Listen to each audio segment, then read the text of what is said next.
Hey, this is Tracy Lewis with Stuff and Things, moving through my March Madness cards. This particular card, I am on episode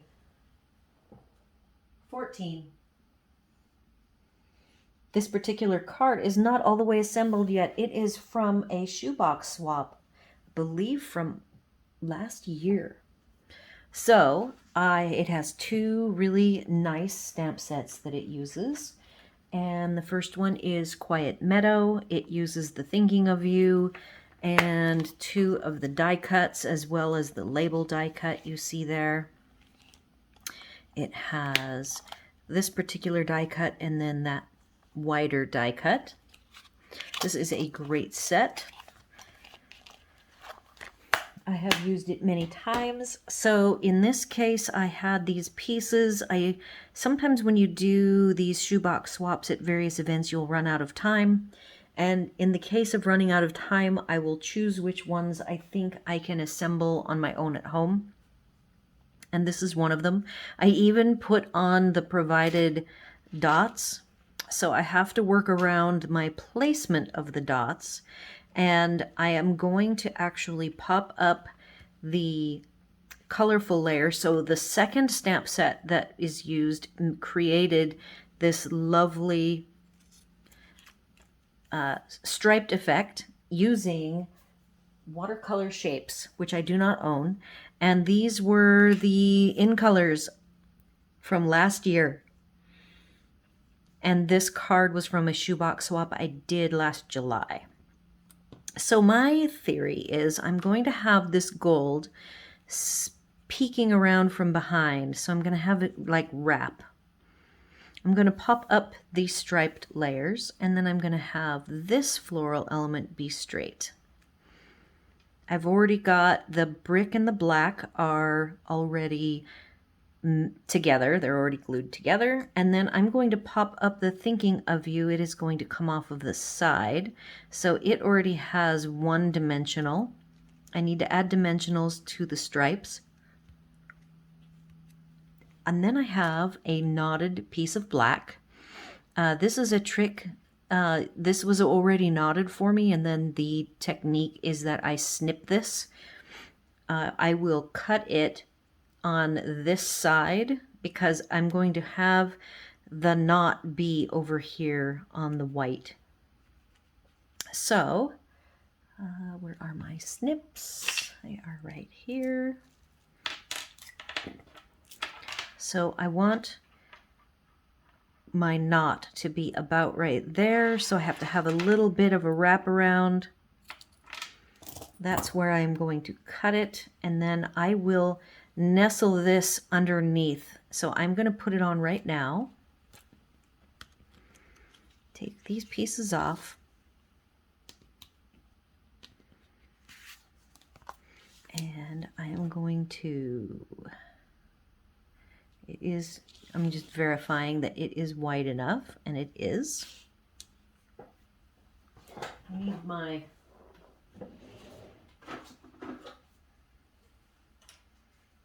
stamp and seal, which I will use for this. All right, so I want it on the bottom. I've got my already applied dots at the top.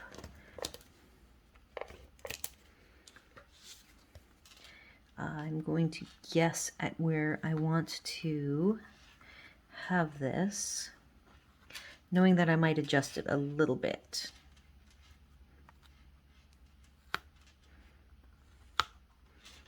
So about there is what I'm thinking.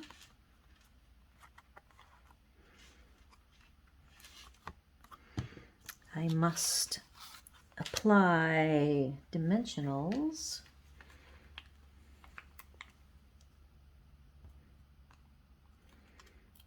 I am right now working through my extra adhesives from all of my paper pumpkins. Many years worth of paper pumpkins.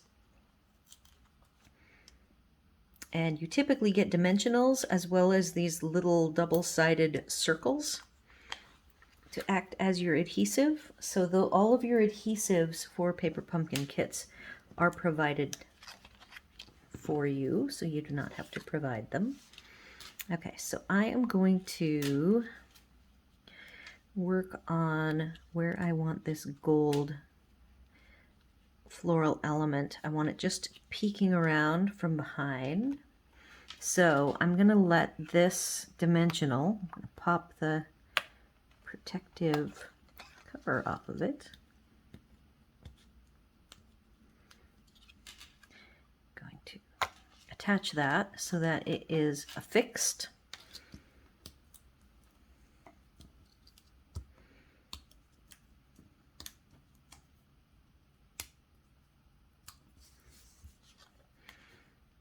I do know that the thinking of you,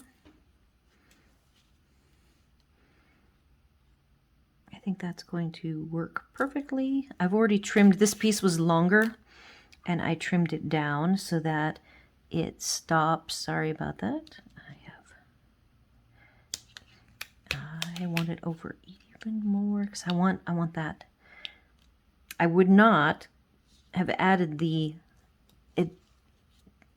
embellishments, the bling, but there's no way to really transport them, so I had to apply them somewhere. It's looking good. I'm going to be covering this little stem, so I'm not worried about that.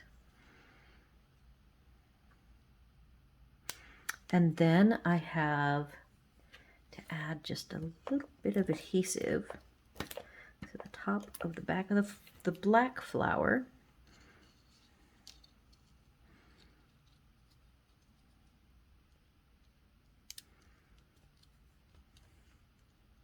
I have to apply a little adhesive to the back of this and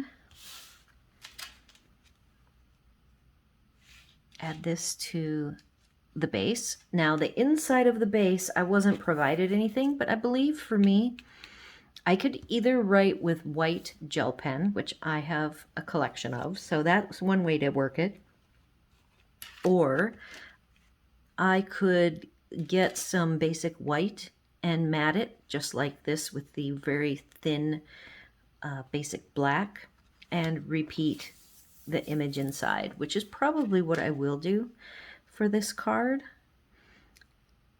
So that is all I've got for today. Let me know what your thoughts are. Now, if you don't have the watercolor shapes, which is squares, rectangles, these being skinny rectangles,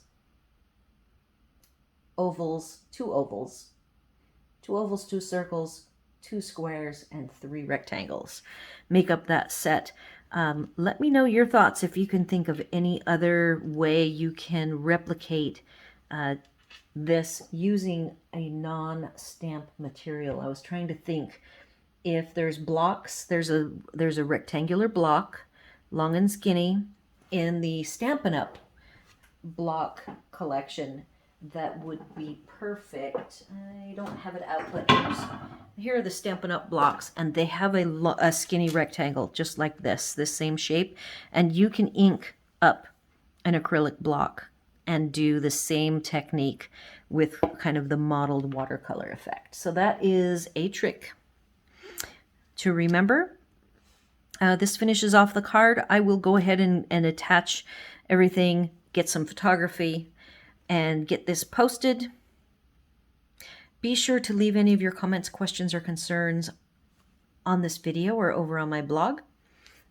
Tune in for tomorrow, which is episode 15. I'm going to start a series for the next few episodes as we power through all of these.